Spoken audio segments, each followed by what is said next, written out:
আবারও অস্থির ভোজ্য তেলের বাজার। বেশ কিছুদিন ধরেই বাজারে সরবরাহ কমেছে বোতলজাত সয়াবিন তেলের, ফলে সংকটে পড়েছেন খুচরা ব্যবসায়ী আর ভোক্তারা। কিছুটা কমলেও স্বাভাবিক হয়নি চালের বাজার। তবে সপ্তাহের ব্যবধানে কিছুটা কমেছে আলু, পেঁয়াজ ও মুরগির দাম। নতুন করে বাড়েনি সবজির দাম। আরাফাত ইসলামের রিপোর্ট।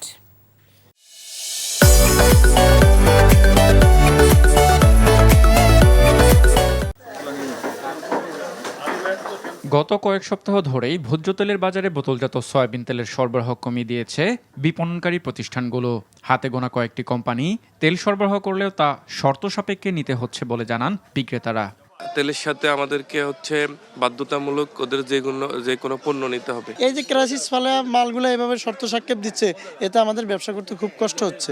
এখন কাস্টমাররা যদি বলি ভাই 5 লিটার তেলের সাথে 1 কেজি পোলার চাল নেন, কাস্টমারের সাথে ঝগড়া লেগে যায়, এরকম অবস্থা।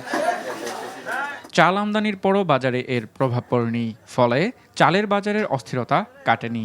মিল মালিক বলতেছে ধানের দাম অনেক বেশি, এই কারণে চালের দাম কমতেছে না। আমরা তো সবাই আশা করছিলাম যে ইন্ডিয়ানটা আসলে হয়তো বা কমবো, কিন্তু 1 পয়সাও কমে নাই। ইন্ডিয়ান চাল না আসলে তো আমাদের চাইলে 100 টাকা হইতো।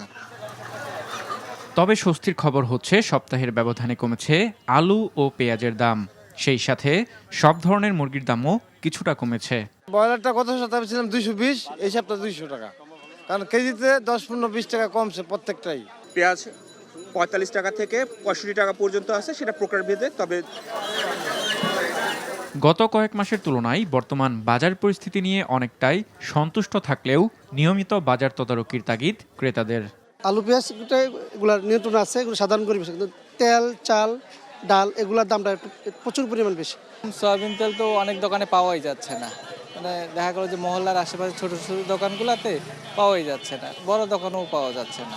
সবজি তো ভাই মোটামুটি কম অন্য জিনিসের তুলনায়। সব সবজি পাওয়া যাচ্ছে, আগে থেকে বাজার সবজির দাম কমছে। অন্যদিকে দাম কমে আসায় সব ধরনের সবজি ক্রেতার নাগালের মধ্যেই রয়েছে। এছাড়া বাড়তি দামেই যাচ্ছে মাছের বাজার।